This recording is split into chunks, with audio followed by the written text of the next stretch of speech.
सध्याचं राजकारण जे आहे, या राजकारणामध्ये आमदाराचं पोरगं आमदार होणार, नगरसेवकचं पोरगं पुढं भैय्याहून आमदार होणार. प्रत्येकाच्या ठिकाणी जर बघितलं तर वंशावळ चाललेली आहे. कुठलाही राजकीय पक्ष, कुठलाही नेता तरुणांची बाजू घेऊन इलेक्शनमध्ये लढताना किंवा मुख्य मुद्दा तरुणांचा घेऊन लढताना दिसत नाही. फर्स्ट बेंचर जो आहे तो चांगली नोकरी करतोय, त्याला पगार 50,000 आहे. एक छोटी अल्टो गाडी आणि जो लास्ट बेंचर आहे त्याची फॉर्च्युनर ऑडी गाडी दाखवली आणि तो राजकारणी नेता दाखवला. आमदार आणि खासदारांच्या पेक्षा चांगली नोकरी कुठली आहे?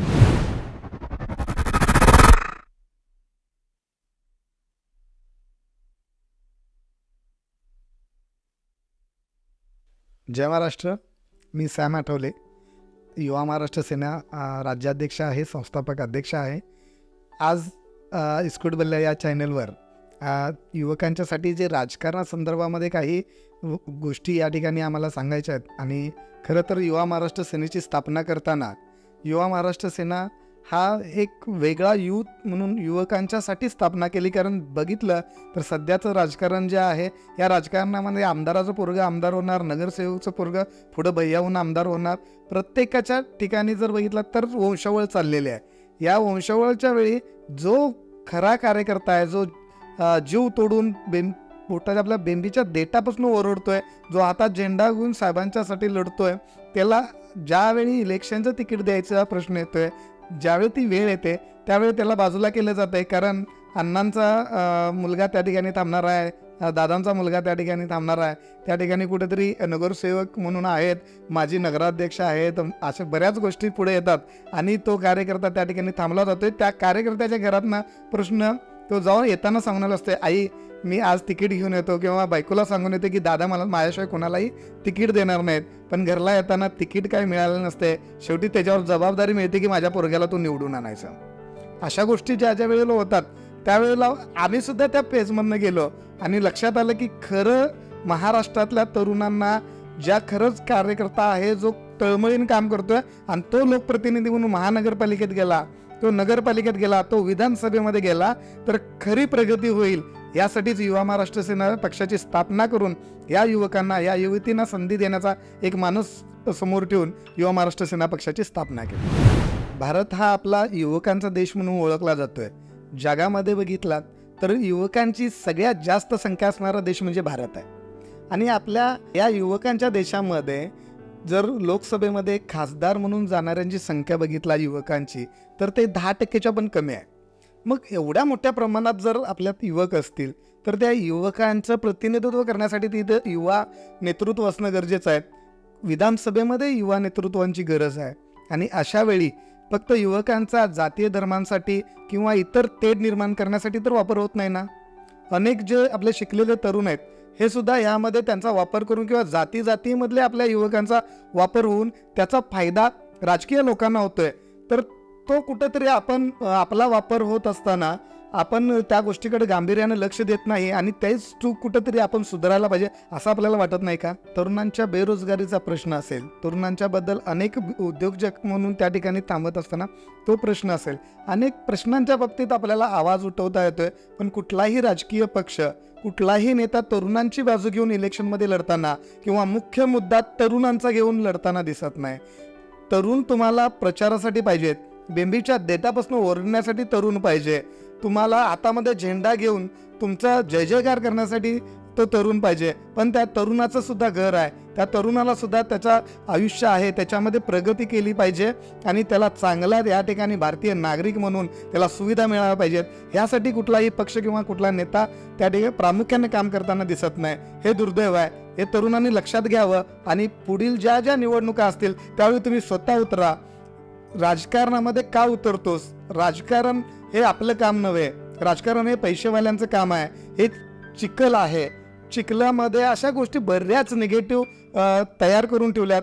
ह्या तयार करण्यापाठीमागचा अजेंडा ह्या मोठ्या मोठ्या लोकांचा तर नाही ना.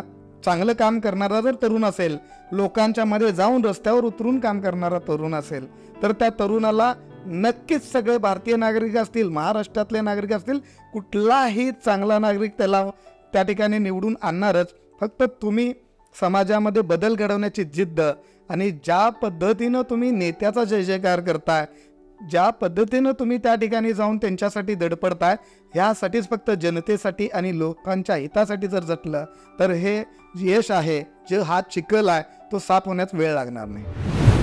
तरुणांचे जे आता प्रश्न आहेत हे विधानसभेमध्ये असतील, लोकसभेमध्ये असतील किंवा इव्हन खालच्या ज्या संस्था आहेत, स्थानिक स्वराज्य संस्था असतील, यांच्यामध्ये सुद्धा मांडायला कोण नाही आहे. आणि ह्या जर मांडायच्या आहेत तर नुसत्याच त्या ठिकाणी कुठल्या तरी बेरोजगारीचा प्रश्न एखाद्या वेळी उचलला तर तो मुद्दा तिथंच राहतोय. जर बघायला गेलं तर तरुणांच्यासाठी जे प्रश्न मांडायचे असतील तर तरुणांनी त्या ठिकाणी गेलं पाहिजे. आणि नाहीतर आपल्या तरुणांनी विचार करायला पाहिजे, युवक युवतींनी विचार केला पाहिजे की आपली वोट बँक म्हणूनच वापर होणार आहे का? तुम्हाला मतदानाचा जो अधिकार दिला आहे तो फक्त अधिकार तुम्ही 5 वर्षातनं एकदाच बजावणं आणि त्यानंतर पश्चाताप करणं एवढ्याच आपण वाट बघायची आहे का?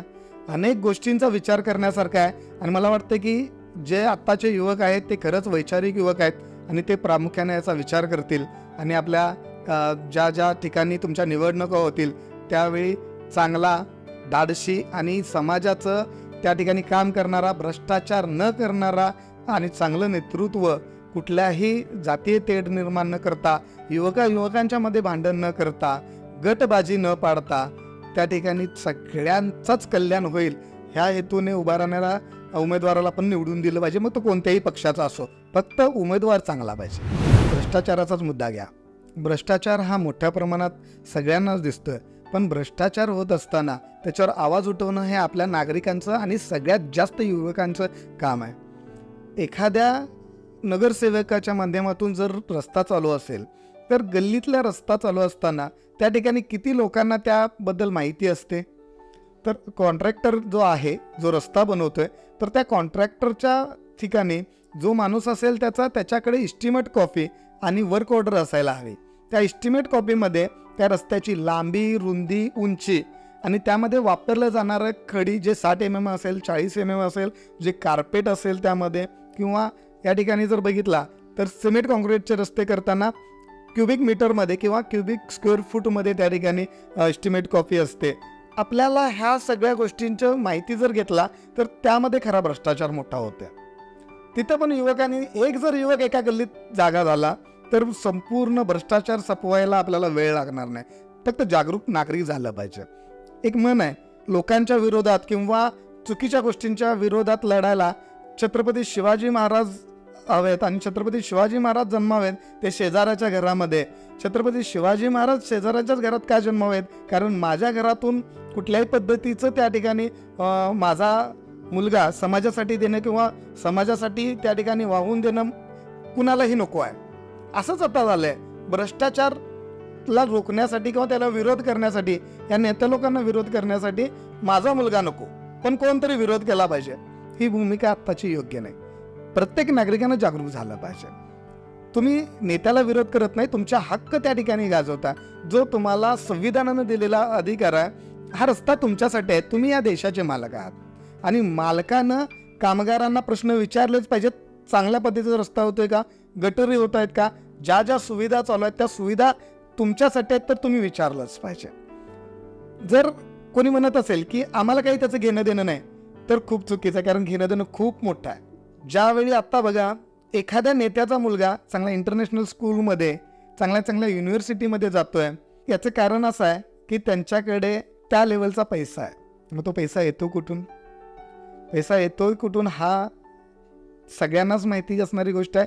भ्रष्टाचार यातूनच येतोय. जेव्हा जेव्हा हा भ्रष्टाचार होतोय तेव्हा आवाज उठवला असा तर त्या ज्या आता मराठी शाळांची अवस्था आहे, ह्या मराठी शाळांची अवस्था कुठल्या ह्याच्यावर झाली? त्यामध्ये भ्रष्टाचार झाला असणार आहे. ज्या मराठी शाळेमधून शिकणारे IAS ऑफिसर आत्ताचे असतील, आताचे नेते असतील, हे सगळे मराठी शाळेमध्ये शिकलेले आहेत आणि ते हुशार आहेत. ते सगळा देश चालवत आहेत, राज्य चालवत आहेत. मग अशा मराठी जी शाळा आहे त्यांची अवस्था का झाली? कारण इकडं कदाचित त्याच नेते लोकांच्या शिक्षण संस्था उभा झाल्या म्हणून का? भल्या मोठ्या शिक्षण संस्था उभा होतात. एखादा नगरसेवक आहे, तो लगेच दुसऱ्या वर्षी फॉर्च्युनर गाडी घेतोय आणि तुम्हाला मताला पण 2-2, 3-3 हजार रुपये देतोय. तो खिशातलं देतोय का? प्रामाणिकपणे देतो का? किंवा त्यांना वाढवडलं पाहिजे, जास्त पैसे मिळालेले आहेत का? लक्ष देणं गरजेचं आहे. हॉस्पिटलची अवस्था बघा. एखादा नेता कुठल्याही त्यांच्या घरातल्या व्यक्तीला किंवा त्यांच्या जवळच्या व्यक्तीला काही प्रॉब्लेम झाला तर सगळ्यात टॉपच्या सिटी हॉस्पिटलमध्ये घेऊन जातात. पण आम्ही जर सामान्य नागरिक असेल तर आपल्याला गव्हर्नमेंट हॉस्पिटलमध्ये जावं लागतंय आणि गव्हर्नमेंट हॉस्पिटलमध्ये मिळणारी ट्रीटमेंट आहे ही मला वाटतंय भारतातल्या 95% लोकांना त्याची जाणीव आहे की त्या ठिकाणी तुमची किती काळजी घेतली जाते. बाहेर लिहिलेलं असते नागरिकांची सनद, आर्थिक दुर्बल असणारे आणि गोरगरीब लोकांना चांगल्या पद्धतीची वागणूक आणि सुविधा दिली जाते. एकदा सनद वाचा, हॉस्पिटलमध्ये गेला, सनद ज्या पद्धतीने लिहिली गेली त्याच्या विरुद्ध पद्धतीने त्या ठिकाणी वागणूक लोकांना मिळते. हे सगळं थांबवायचं असेल तर आपल्याला भ्रष्टाचार थांबवला पाहिजे आणि यामध्ये मी युवकांना खरंच मनापासून विनंती करतो की आपण सगळ्यांनीच या गोष्टीला गांभीर्याने घ्यावं आणि भ्रष्टाचार थांबवावा. अनेक राजकीय पक्ष आणि नेते हे मोफत रेवडी वाटण्याचा जो घोषणा करतात, हे खरंच आपल्या खिशातले पैसे देतात का? आपल्या पक्षाचा निधी लावतात का? किंवा त्यांच्याकडं जो एखादे मिळवलेली संपत्ती असेल त्या संपत्तीच्या माध्यमातून देतात का? नाही, हे तुमच्या आमच्या खिशातलं टॅक्सचं पैसे आहेत. आणि ज्या वेळेला आम्ही एखाद्या महागाईचा प्रश्न असेल, जिथं मोफत दिलं जातं आहे, अशा वेळेला महागाई दुसरीकडे नक्की वाढलेली असते. पेट्रोलचे दर वाढलेले आहेत, कुठेतरी अनेक गोष्टीतून तो पैसा परत रिन्यू केला जातो, त्या ठिकाणी उभा केला जातो आहे. आणि अशा वेळेला ज्या योजना बजेट आहेत, ज्या ठिकाणी केंद्राचं बजेट असेल किंवा महाराष्ट्र शासनाचं राज्याचं बजेट असेल, ह्या बजेटमधले डेव्हलपमेंटसाठी ठेवलेलं जे बजेट आहे ते बजेट त्या ठिकाणी खर्च करण्याची त्या ठिकाणी गरज लागते. मग ते डेव्हलपमेंट होणार कशी? ह्या गोष्टींचा खरंच विचार करण्याची आज वेळ आलेली आहे. ज्या वेळेला मोफत घोषणा करून तुम्ही निवडणुका लढवताय आणि त्या माध्यमातून सत्तेवर येण्याचा तुम्ही की नाही स्वप्न पाहताय, तर डेव्हलपमेंट खरीच करा. ज्या वेळेला इकॉनॉमिकली म्हणून एक बजेट, वार्षिक बजेट त्या ठिकाणी सादर केलं जातं, त्या बजेटमधला पैसा जो आहे, जो डेव्हलपमेंटसाठी वापरण्यात येणार असतोय, तोच पैसा थांबवला जातो आणि त्याच पैशाच्या माध्यमातून इकडल्या योजना पूर्ण करण्यासाठी तो पैसा वापरतात. जर समजा डेव्हलपमेंटचा पण प्रश्न त्या ठिकाणी निर्माण झाला आणि तो डेव्हलपमेंट उभं करायची झाली, तर पैसा कुठून येणार? तर तो पैसासुद्धा तुमच्याच खिशातनं घेतला जातोय, माझ्या खिशातनं, तुमच्या खिशातनं घेतला जातोय. तो म्हणजे टॅक्सच्या स्वरूपात कुठंतरी वाढ केली जाते. पेट्रोल वाढ असेल, अनेक गोष्टींच्या मध्ये वाढ करणे म्हणजे कुठंतरी खड्डा पाडल्याशिवाय कुठं तर भरून निघत नाही, ही परिस्थिती त्या ठिकाणी निर्माण असते. हा पैसा तुमचा आमचा आहे.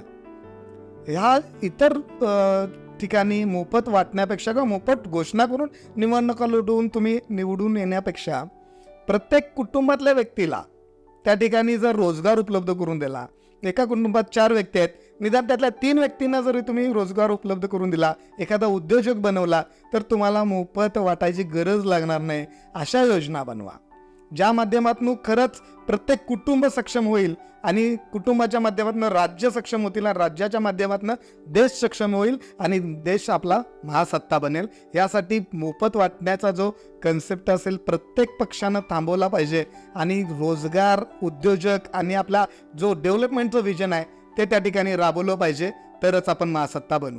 जगात जर बघितला तर कुठलीच गोष्ट मोफत मिळत नाही आणि हे आपल्याच खिशातलं देऊन तुम्हाला मोफत देतोय असं सांगितलं जाते. याच्यावर खरंच युवकांना आपण विचार करण्याची गरज आहे. राजकारणामध्ये युवकांनी आलं पाहिजे. काय यावर युवकांनी राजकारणामध्ये जर आता बघितलात तर अनेक ठिकाणी चांगले तरुण काम करत असतात, पण ते राजकारणामध्ये दिसत नाहीत, कारण त्यांच्या कुटुंबातले व्यक्ती असतील, त्यांचे मित्रपरिवार असतील, नातेवाईक असतील, हे त्यांना राजकारणामध्ये जाऊ नकोस, राजकारण खराब आहे किंवा त्यांना तसा सपोर्ट मिळत नाही. पण खरं तर राजकारण्यांचा आणि युवकांचा म्हणा किंवा आपल्या कुटुंबाशी दैनंदिन जीवनाशी काही संबंध आहे का? अनेक गोष्टी आहेत. कुटुंबातले व्यक्तीसुद्धा त्या तरुणाला म्हणतात राजकारणाचा आपला काही संबंध नाही किंवा राजकारण हे खराब आहे. म्हणजे तुम्हाला दोन्ही गोष्टी आहेत की तुम्हाला एका दुसऱ्या बाजूला बघितला तर नेते लोकांना शिव्या देतात, राजकारणी लोकांना शिव्या देतात, भ्रष्टाचारी म्हणतात, त्या ठिकाणी अनेक गोष्टीचं त्या ठिकाणी सत्यता मांडतात. आणि हे मांडत असताना दुसरीकडे चांगला तरुण राजकारणामध्ये जात असेल तर त्याला जाऊ नको, खराब आहे असं पण सांगितलं जाते. आपला आणि राजकारणाचा काही संबंध नाही असं बोललं जाते. खरा संबंध आहे राजकारणाचा आणि प्रत्येक कुटुंबाचा. ज्या तुमची पॉलिसी मेकिंग आहे, ज्या पॉलिसीज आहेत, तुमच्या दवाखान्यासंदर्भात असेल, तुमच्या शिक्षणासंदर्भात असेल, तुम्ही जेवण कपडे जरी घ्यायला गेलात तर त्याच्यावर किती टॅक्स लावला पाहिजे, तुमच्या घरातल्या इलेक्ट्रॉनिक वस्तू असतील, तुमचा रिचार्ज असेल, या सगळ्या गोष्टींचं ठरवणारे जे कोण असतील तर राजकारणी लोक आहेत. ही पॉलिसी मेकिंग तयार करतात, जे पॉलिसी ठरवतात. आता जिवंत प्रश्न आहे, लाखो तरुण त्या ठिकाणी IPS आणि IASच्या एक्झाम देतात, UPSCच्या एक्झाम देतात, MPSCच्या एक्झाम देतात आणि त्यामधले फक्त 2 ते 3% तरुण त्या ठिकाणी IAS आणि IPS होतात. उरलेले तरुण काय करतात, त्यांच्याकडे भला प्रचंड अभ्यास आहे, चांगला देश चालवण्याची त्यांनी अभ्यास केला आहे, त्या ठिकाणी पॉलिसीजचा अभ्यास केला आहे, पण ते युवक त्यामध्ये जर फेल झाले तर दुसरा कुठला तरी व्यवसाय किंवा छोटा रोजगार करतात. त्या तरुण बांधवांना, तरुण युवक युवतींना माझ्या मनापासून कळकळीची विनंती आहे, तुम्ही राजकारणात या. कारण दोन्ही बाजू जर अभ्यासाच्या झाल्या, इकडे IAS ऑफिसर आणि जे अधिकारी आहेत, हे अधिकारी चांगल्या विचाराचे आहेत आणि त्याच अभ्यासाचा जर एखादा नेता त्या ठिकाणी आला तर रेल्वेचे जे चाक जे आहेत ते मजबूत होतील आणि आपली प्रगती जी आहे ती प्रगती मोठ्या प्रमाणात त्या ठिकाणी होऊ शकते. संबंध नाही ही गोष्टच आपण डोक्यातनं काढली पाहिजे. राजकारणाचा आणि शासनाचा आणि प्रत्येक कुटुंबाचा संबंध आहे. तुमच्या टॅक्सपासून तर त्यांनी दिलेल्या योजनांच्यापर्यंत तुमचा संबंध आहे. रोज 24 तासामध्ये जेवढ्या तुम्ही क्रिया करताय त्यामध्ये सरकारचा आणि राजकारणाचा संबंध आहे. जर रस्त्यावरनं खड्डा पडला तर त्या खड्ड्यामध्ये पडून मेलो तर मेल्यानंतर त्या कुटुंबातल्या व्यक्तीची चूक आहे, ॲक्सिडेंट झालेल्या व्यक्तीची चूक आहे की तिथं खड्डा मुजवला नाही त्याची चूक आहे. संबंध प्रत्येक गोष्टीचा आहे, फक्त आपल्याला त्या ठिकाणी जाता आलं पाहिजे. जर बघितला IAS ऑफिसर असतील, कुठले अधिकारी असतील, यांचा पगार सुद्धा ठरवायचा, यांना किती मानधन दिलं पाहिजे, यांना कुठल्या कुठल्या सुविधा दिल्या पाहिजेत, ह्या सुद्धा सरकारच्या कायद्यामध्ये आणि त्या कायदा कशा पद्धतीनं निवडला पाहिजे, त्यामध्ये बदल काय केला पाहिजे, याचे अधिकार राजकारण्यांच्याकडे आणि नेते लोकांच्याकडे दिलेले आहेत. म्हणजे सगळ्या जर बघितला तर तुम्ही या सगळ्या ओव्हरऑल गोष्टीमध्ये सामान्य माणसाचा, तरुणांचा आणि राजकारणाचा संबंध आहे. म्हणून या संबंधाकडं चांगल्या पद्धतीने बघा आणि प्रत्येक युवकांना राजकारणामध्ये या. तुमची, माझी आणि सर्वांची जबाबदारी आहे. हा ज्या ठिकाणी तुम्ही राहताय त्यात स्थानिक संस्था असतील, तुमचं गाव, तुमचा जिल्हा, तुमचा तालुका, तुमचं राज्य आणि आपला भारत देश हा सक्षम, प्रबळ आणि चांगल्या पद्धतीचा करणं आणि महासत्ता बनवणं आपल्या सगळ्यांचं या ठिकाणी मला वाटतं तो संकल्प असला पाहिजे, ते काम झालं पाहिजे आणि या गोष्टीकडे गांभीर्यानं तरुणांनी बघावं आणि राजकारणात यावं. व्हॉट्सअपवर एक मेसेज मी बघितला, त्या व्हॉट्सअपच्या मेसेजमध्ये काही गोष्टींचं जर जोक म्हणून बघताना सत्यता पण बघितली. मला त्यात खरंच गांभीर्य वाटलं. तो मेसेज असा होता की फर्स्ट बेंचर जो आहे तो चांगली नोकरी करतोय, त्याला पगार 50,000 आहे आणि तो एक छोटी अल्टो गाडी, त्याची गाडीचं पण दाखवलं होतं ब्लॅक फर्स्ट बेंचर, आणि जो लास्ट बेंचर आहे त्याची फॉर्च्युनर ऑडी गाडी दाखवली आणि तो राजकारणी नेता दाखवला. जर अशा जोकमध्ये आपण खरंच सत्यता बघत असेल तर सत्यता अशी पण बघता आली पाहिजे की तो फर्स्ट बेंचर जो आहे तोच जर राजकारणात आला आणि चांगला राजकारणी झाला, त्यानं त्याच्या शैक्षणिक जीवनामध्ये प्रत्येक अभ्यास करून जर तो नंबरात येत असेल, चांगल्या पद्धतीने मार्क पडत असेल तर तो गुणवत्ता वाढवतोय आणि तो राजकारणाची गुणवत्ता, आपल्या राज्याची गुणवत्ता, आपल्या देशाची गुणवत्ता वाढवायची सुद्धा त्याच्याकडे क्षमता आहे आणि अशा फर्स्ट बेंचरनी राजकारणामध्ये आलं पाहिजे असं सुद्धा मला वाटतं. मगाशी मी एक मुद्दा सांगितला, MPSC आणि UPSCच्या संदर्भामध्ये काही तरुण त्या ठिकाणी अपयशी होतात तर त्यांना ज्या नोकरीसाठी, बऱ्याच नोकरींच्या शोधासाठी ते भटकत आहेत, तर मला एक या जगामध्ये सगळ्यात भारी नोकरी दिसते आमदार आणि खासदारांच्या पेक्षा चांगली नोकरी कुठली आहे. आता आपण हाच मुद्दा घेऊया. जे आमदार आहेत, आमदारांना दर महिन्याला 1,82,200 रुपये त्या ठिकाणी भत्ता मिळतो किंवा पगार मिळतोय आणि महागाई भत्ता म्हणून त्या ठिकाणी 28% म्हणजे 51,600च्या आसपास त्या ठिकाणी त्यांना भत्ता, महागाई भत्ता म्हणजे हे 1,82,000 आणि हे 51,000 असं 2,62,000च्या आसपास काहीतरी त्याचं 42,000च्या आसपास त्याचं कॅल्क्युलेशन होतं आहे. आणि त्यात प्रामुख्याने एक मला जाणवलं ते म्हणजे 8,000 रुपये दूरध्वनी आणि मोबाईलचं बिल. असा कुठला रिचार्ज हे आमदार मारतात हे मला काही कळालेलं नाही. जिओचा रिचार्ज बघितला तर 3,000 रुपयाला वर्षभर देतात आणि यांना 8,000 महिन्याला त्या ठिकाणी मोबाईलचं बिल दिले जाते. जर बघितलं तर त्या 8,000मध्ये एका कुटुंबाचं घर चालेल. म्हणजे एका आमदाराच्या जर नुसता त्यांनी मोठं मन करून माझं मोबाईलचं बिल मी स्वतः जरी वापरतो म्हटलं तर 288 घरं दर महिन्याला महाराष्ट्रातले चालू शकतात. फक्त आमदारांनी एवढं मोठं मन करायला पाहिजे. या तरुणांना ह्या गोष्टीकडे बघा, जर तुम्ही एकदा 5 वर्षात आमदार झाला तर आयुष्यभर 50,000ची पेन्शन मिळते. ह्या कुठल्या सुविधा, स्वर्ग सुविधा या ठिकाणी तुम्हाला मिळायला लागल्यात, तुम्ही राजकारणाकडे का वळू नये? एखाद्याच आधी आमदार आहे किंवा खासदार आहे त्याच्याच मुलग्याने या सुविधा घ्याव्यात असं कुठं लिखित नियम लिहिलेलं नाही आहे. आत्ताच्या युगामध्ये जो आपण मध्ये ऋतिक रोशनचा एक पिक्चर आला होता, त्यामध्ये सरळ म्हणलं होतं, अब राजा का बेटा राजा नहीं बनेगा, अब जिसके पास क्वालिटी होगा वही राजा बनेगा. तसं तुमच्याकडे क्वालिटी आहे, तुम्ही MPSC UPSC अभ्यास केला, तुम्ही पूर्ण भारताचा जगाचा अभ्यास केला, तुम्ही ते सगळं ज्ञान आहे, नॉलेज आहे, ते देशासाठी लावा. तुम्ही MPSCमधून UPSCतून देशसेवा करणार होता, खरी देशसेवा या माध्यमातून करा. कारण भविष्यामध्ये जे तुमच्या सोबत असणारे मित्रबरोबर MPSC IPS झालेले आहेत त्यांच्यासोबतच काम करण्यासाठी तुम्ही एखादं त्या ठिकाणी अधिवेशन मांडाल आणि त्या अधिवेशनामध्ये जो मुद्दा मांडाल भारताच्या विकासाचा, तो मुद्दाच घेऊन त्या ठिकाणी त्यांना काम करण्याची संधी मिळेल. आता या अधिवेशनाच्या मुद्द्यावरनं लक्षात आलं, जर बघितला तर आमदार असू देत किंवा खासदार असू देत यांच्या पगारवाढीचा मुद्दा काही सेकंदामध्ये मंजूर होतोय, एक सुद्धा माणूस विरोध करत नाही.